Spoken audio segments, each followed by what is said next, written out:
R$ 1. Esse é o preço da ação da Azul hoje, em dezembro de 2025. E olha que o papel já foi considerado a tese mais defensiva e promissora do setor aéreo brasileiro. A Azul, que chegou a negociar acima dos R$ 60 e frequentava os portfólios dos maiores gestores do país, opera atualmente sob proteção judicial nos Estados Unidos. É um jeito de impedir que os credores dela executem as dívidas. Em maio desse ano, ela se tornou a terceira e última grande aérea nacional a pedir o Chapter 11, fechando o ciclo que o BTG definiu recentemente como three down, ou algo como as três caíram. Hoje, a postura dos bancos é de extrema cautela ou distanciamento. O Goldman Sachs, por exemplo, optou por simplesmente parar de acompanhar a Azul como tese de investimento. Para o Goldman, a discussão agora é sobre a continuidade dos voos e não mais sobre o valor para o acionista minoritário. Mas, como uma empresa operacionalmente eficiente, com a frota mais moderna do país, viu quase 98% do seu valor de mercado simplesmente desaparecer. Nesse vídeo, eu vou analisar os relatórios que circularam nas mesas de operação nos últimos 5 anos para entender o que o mercado enxergava em cada momento e como o cenário macro foi minando essa tese. Meu nome é Henrique Stetter e esse é o Pulso do Mercado.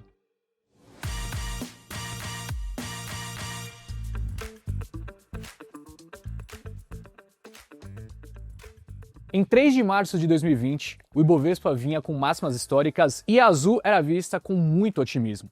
Um relatório do Goldman Sachs daquela semana projetava um preço-alvo de R$ 55,10. A leitura do mercado era fundamentada nos números. A empresa tinha uma alavancagem de 2,9 vezes dívida líquida sobre o EBITDA. Em termos práticos, isso significava que, com menos de 3 anos do seu resultado operacional, ela seria capaz de pagar toda a dívida líquida caso destinasse 100% do seu EBITDA para isso.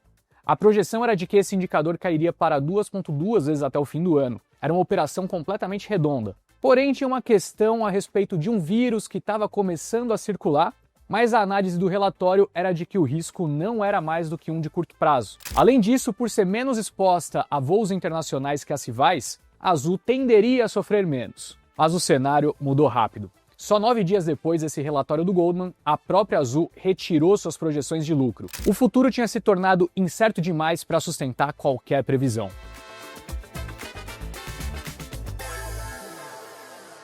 Avançando para junho de 2020, com os aviões no chão, a preocupação do mercado migrou de crescimento para liquidez. O BTG Pactual começou a cobertura da empresa justamente naquele mês com um preço-alvo de R$ 26. Repare, bem abaixo da projeção anterior do Goldman. Mas o número que chamava a atenção era outro, a queima de caixa. O banco estimava que a Azul consumia entre 3 e 4 milhões de reais por dia apenas para manter a estrutura. Sem receita entrando, essa saída de caixa vira dívida. E o resultado começou a aparecer no balanço. Aquele indicador de alavancagem que deveria ser de 2 vezes, lembra? Explodiu no fim de 2020 para 19,8 vezes. Afinal, a empresa não tinha entrada de caixa. Foi um choque de alavancagem, algo sem precedentes. Mas como você sabe, o mercado antecipa os movimentos. Em maio de 2021, com o início da vacinação, a tese de investimento se voltou para a recuperação. O BTG publicou um relatório que, em inglês, o título era Indo para Céus Mais Azuis. Os executivos da Azul começaram a mostrar mais confiança, comunicando ao mercado que buscava ativamente oportunidades de consolidação. Na prática, significava que a empresa estava interessada na operação da Latam Brasil. Mas tinha um detalhe técnico no balanço de 2021 que ia virar uma bomba logo na sequência. A Azul estava adiando o pagamento dos aviões que ela tinha arrendado, além de algumas dívidas com bancos. Então, no papel ela dizia que tinha um caixa gordo de 5,4 bilhões de reais, mas esse número não contava a história completa. O relatório do BTG naquela altura já alertava, abre aspas, saídas de caixa relevantes são só esperadas após 2023.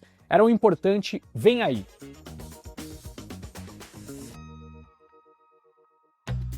O plano então era crescer para pagar essa conta em 2023. Mas, em 2022, a guerra na Ucrânia mudou a dinâmica de custos global. Em agosto de 2022, o BTG destacava que, embora a receita fosse recorde, o custo por assento da Azul havia subido 13%, pressionado por um pico de 81% no preço dos combustíveis. A empresa repassava a inflação para as tarifas, mas o lucro era corroído pelo querosene e pela alta do câmbio, gerando então um prejuízo contábil de 2,6 bilhões somente no trimestre. A desalavancagem, que era a chave da tese, travou. A relação dívida líquida EBITDA estacionou na casa de 5,6 vezes. Chegamos então a 2023. Com o vencimento daquelas dívidas da pandemia se aproximando, a Azul executou uma complexa reestruturação financeira. A empresa trocou dívidas curtas por títulos com vencimento longo para 2029 e 2030, ou seja, adiou de novo. Mas o mercado recebeu bem a manobra. Em agosto de 2023, o BTG avaliou que, abre aspas, a estrutura de capital não era mais o principal risco da tese, pelo menos naquele momento. A percepção era de que o cronograma de pagamentos havia ficado gerenciável.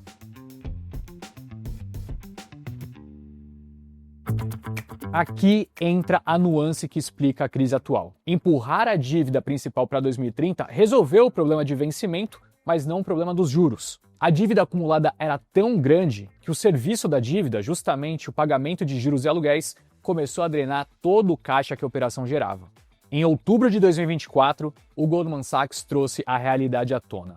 A Azul tinha apenas 1,4 bilhão de liquidez imediata e a projeção era de queimar 1,3 bi só no segundo semestre. O caixa estava perigosamente perto de zerar. A empresa precisou de dinheiro novo urgente. Conseguiu levantar mais 500 milhões de dólares com credores, mas as condições mostravam a fragilidade da situação. Os credores exigiram garantias de super prioridade e a possibilidade de converter dívidas em ações. Já em janeiro desse ano, essa conversão aconteceu. As dívidas com arrendadores foram trocadas por 94 milhões de novas ações.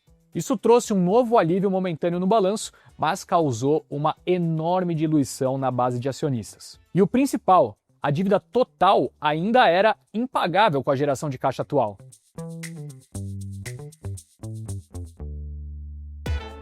Já em 28 de maio de 2025, a Azul teve então que entrar com um pedido de recuperação judicial nos Estados Unidos, o famoso Chapter 11. O plano apresentado ao tribunal busca eliminar mais de 2 bilhões de dólares em dívidas, mas exige uma nova injeção de capital que dilui ainda mais a base acionária atual. Já em novembro desse ano, o JP Morgan comentou curiosamente que a operação da Azul vai bem. O EBITDA do terceiro trimestre de 2025 foi de quase 2 bilhões de reais, superando estimativas. A empresa está vendendo passagens e os aviões estão cheios. Mas, como pontuam os analistas, abre aspas, resultados trimestrais dificilmente serão um catalisador. O foco permanece no Chapter 11 e na diluição de equity. A expectativa é que a Azul saia da recuperação judicial em fevereiro de 2026 com uma alavancagem de 2,5 vezes, ironicamente voltando ao patamar pré-pandemia. Se tudo der certo, a companhia vai sobreviver e continuar conectando o Brasil. Mas, para o investidor que carregou o papel até aqui, o relatório do JP Morgan é cruel. Ele diz que a expectativa é de uma diluição quase total do valor do patrimônio existente. Ou seja, quem carregou, perdeu. Mas, quem entrar agora pode viver tempos completamente diferentes. A trajetória da Azul nos últimos 5 anos mostra como o cenário macroeconômico e a estrutura de capital podem se sobrepor à qualidade operacional. E é justamente por isso que quem investe precisa sempre estar olhando com atenção para além dos fundamentos das empresas.